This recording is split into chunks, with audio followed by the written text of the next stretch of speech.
ගොඩනගෙන සුවි සල්හෙට දවසට සියලු දෙසින් සැම එක් වෙනවා නවෝදයේ අරු නළු අතරින් මහගමනක් යනවා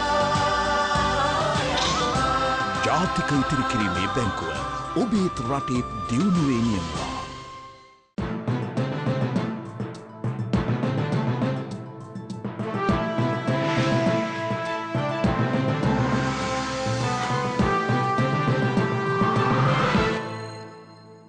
විරාමයෙන් අනතුරු ඔබ නැවත රැඳෙන්නේ ටීවී නෙත් අප සමගයි. දැන් විදෙස් පුවත්.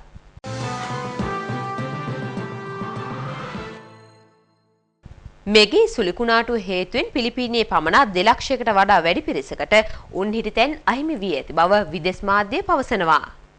එම චණ්ඩමාරුතේ මේ වන විට දකුණු දිග චීනයට ළඟා වෙමින් පවතින බව සඳහන්. කුණාටු ආශ්‍රිත අනතුරු වලින් 11 දෙනෙකු ජීවිතක්ෂයට පත්ව තිබෙනවා.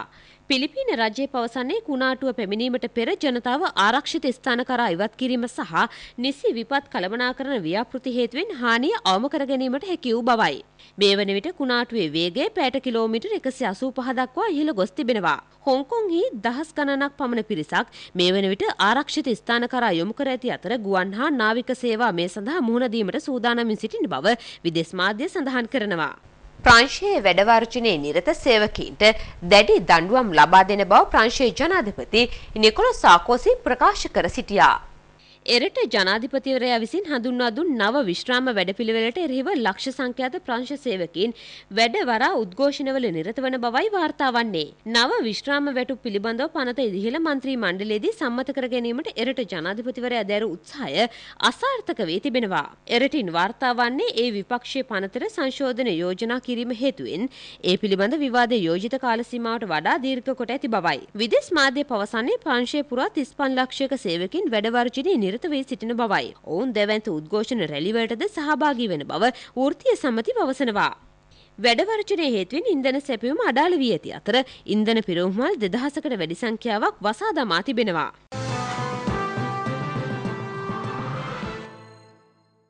මේ සූදානම් වන්නේ යලිත් විරාමයක් ලබා ගන්නට විරාමයෙන් අනතුරු බලාපොරොත්තු වන කෙලිබිමේ තොරතුරු.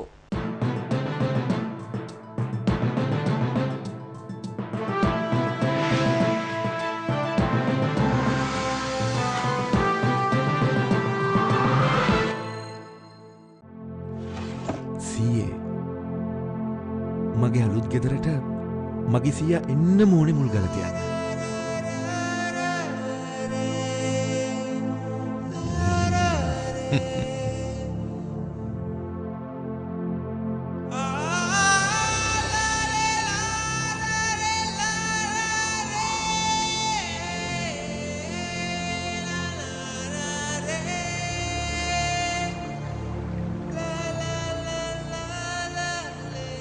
මුල්ගල තියන්න ඕනේ මේ වගේ කාලාන්තරයක් පවතින්න ඕනයි කියලා හිතාගන්න.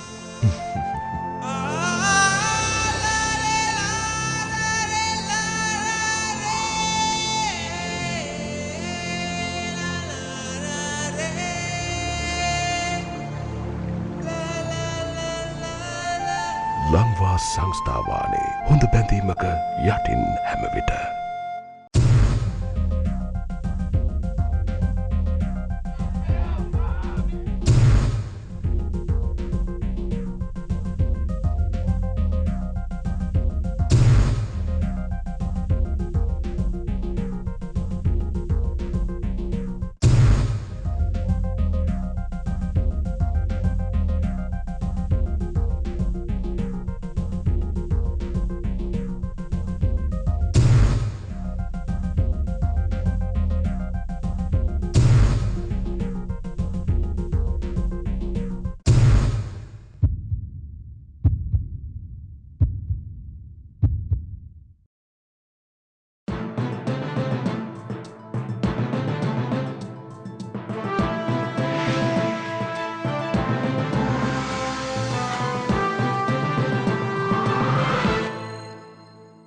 විරාමයෙන් අනතුරු ඔබ නැවත රැඳෙන්නේ ටීවී නෙත් අප සමගයි. දැන් ක්‍රීඩා පුවත්.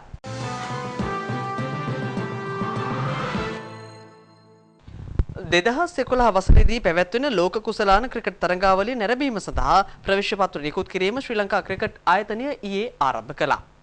ඉන්දියාව බංගලාදේශය ශ්‍රී ලංකාව කේන්ද්‍ර කර ගනිමින් පැවැත්වෙන තරඟාවලියේ ප්‍රථම වරට ක්‍රීඩා ලෝලීන් සඳහා ප්‍රවේශ පත්‍ර අලෙවි කිරීම ආරම්භ කළේ ශ්‍රී ලංකාවෙන්. පසුගිය 17 වෙනිදා නිල වශයෙන් ප්‍රවේශ පත්‍ර නිකුත් කිරීම ආරම්භ කළා. තරඟයේ අර්ධ අවසන් පූර්ව තරඟය සඳහා ප්‍රවේශ පත්‍ර වෙන් කරවා ගැනීම මේ දිනවලදී හැකියාව තිබෙනවා. මහනුවර සහ අබ්බන්තොට ක්‍රීඩාංගණවල පැවැත්වෙන තරඟ සඳහා ප්‍රවේශ පත්‍ර ලබන පළවනදා සිට නිකුත් කිරීමට නියමිතයි. 44 වන ආසියානු කායවර්ධන ශූරතාවලියේ රුධි පදක්කම දිනා ගැනීමට ශ්‍රී ලංකාවේ ප්‍රසන්න පීරිස් සමත් වුණා. බහරේනයේදී අවසන් වූ මෙම තරඟාවලියේ රන් පදක්කම දිනා ගැනීමට ඕමානයට ලෝකඩ පදක්කම දිනා ගැනීමට කොරියාවටත් හැකි වී තිබෙනවා. අවසන් තරඟය ශ්‍රී ලංකා වේලාවෙන් පසුගිය 21 වෙනිදා රාත්‍රී 11:30ට පමණ පැවැත් වූ බව සඳහන්. කිලෝග්‍රෑම් 70 බරපන්තිය යටතේ තරඟ කළ ප්‍රසන්න පීරිස් එළඹෙන වසරේදී ශ්‍රී ලංකාවට රන් පදක්කමක් ලබා දෙන බව එහිදී ප්‍රකාශ කළා.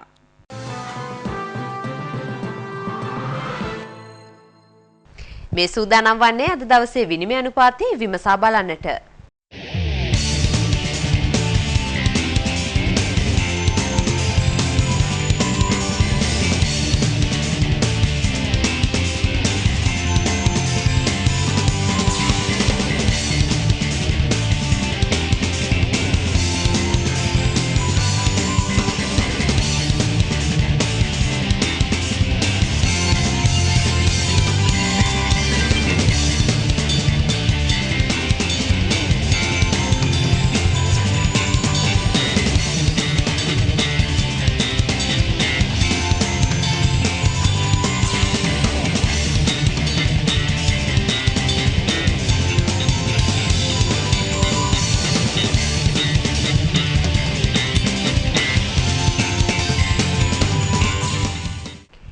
ඒ සමගින් අපගේ ප්‍රධාන පුවත් විකාශය නිමාවට පත් වෙනවා. යලිත් අප හමුවන්නේට රාත්‍රියේ අපගේ ප්‍රධාන පුවත් විකාශය තුලින්. ඔබට සුබ දවසක්. ආයුබෝවන්.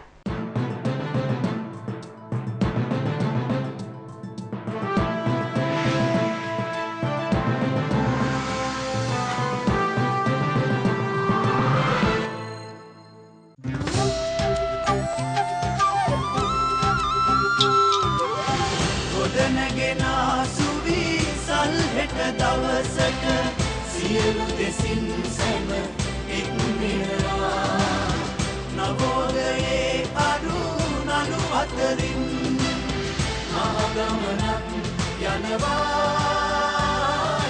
ජාතික ඉතිරි කිරීමේ බැංකුව ඔබේ රටේ දියුණුවේ නියමය.